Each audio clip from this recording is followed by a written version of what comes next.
Alright, this is my second time doing this video. It's still a little weird when I get started talking to a camera, but here we go.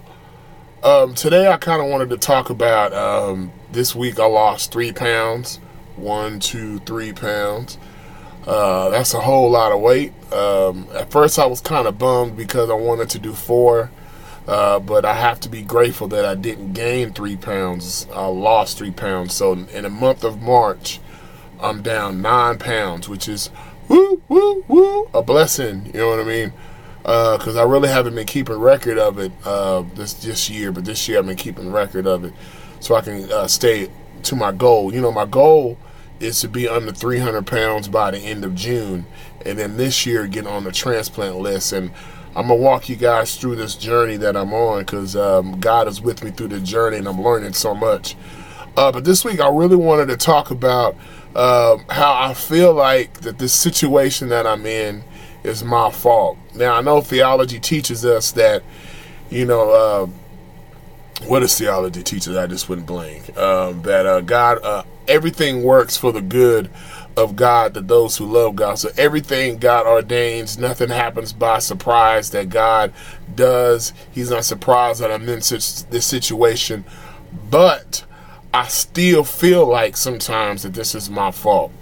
The doctors warned me in my early 20s when I first started going to the doctor, and they would check out my blood pressure. They'd be like, man, your blood pressure's high, your blood pressure's high, your blood pressure's high, your blood pressure's high. You need to stay on your medicine. I never really would stay on my medicine too much. I just didn't think it was a big deal. Didn't change my diet. I didn't exercise like they told me to. I just stayed big. I thought being a big guy was cool because my rap name, my stage name was Big Time. So I just thought like I had to, I thought I had a lot of time to get this together. I thought I had a lot of time to lose the weight. I thought maybe when I turn 40, then I might get serious with my blood pressure and my heart and start exercise. But in the meantime, I'm going to be large and in charge. I'm going to be big time. But lo and behold, one night I couldn't catch my breath and my blood pressure was sky high. That's when they told me my kidneys have shut down. They're not doing what they're supposed to. I could die if I don't get this taken care of, or if I don't start dialysis. And that was a couple years ago. And so, man, I think I beat myself up a lot, because I didn't listen to what the doctors told me. The doctors told me over and over and over and over. There was even the doctors at my church that would look at me in the eye and say, Brent, you got to get this under control. Brent, you got to get this under control. There was 2 doctors that would tell me this at the church, and I just didn't listen to them, so I feel like this is my fault. But since I'm over that now, I know that God always has a plan for my life. I know things don't happen by accident. Now I'm a little bit more encouraged now. I'm not beating myself up. I've forgiven myself for not listening to wise counsel. And now I listen to my doctors. I listen to my dietitians. I listen to my trainers. I listen to my mom, my dad, the doctors at church when they tell me you need to stop doing this. I listen to them now because God is still at work. God didn't just say, okay, well, since Brent didn't listen, I'm going to take my hand off him and not guide his life. But God is still in control. He's still guiding my life. He still has me on the path that I was supposed to be on. He still has me going exactly the way he wanted me to go. So God hasn't given up on me. And the same thing for everybody. Some of y'all might feel like you messed up, like you made a mistake. But what I do is, since I'm on this journey, since I'm going through dialysis, there's some things in my life that had to be adjusted.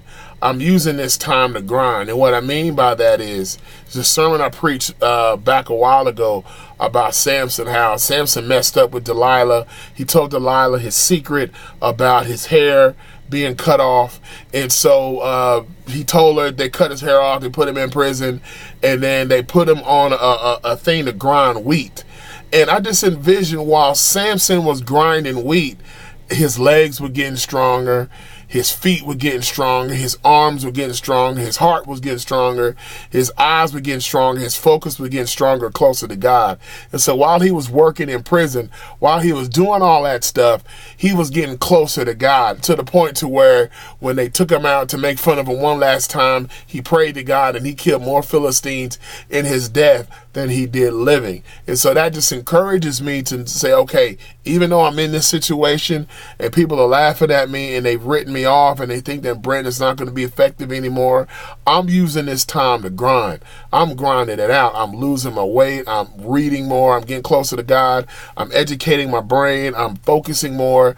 Everything on me is getting stronger. So when I do rise from this, God is going to use me in a mighty way, and he's going to get the glory out of what's going on in my life. And so that's my spiel for today. Just pray for me every day. Pray for me. I'll pray for you.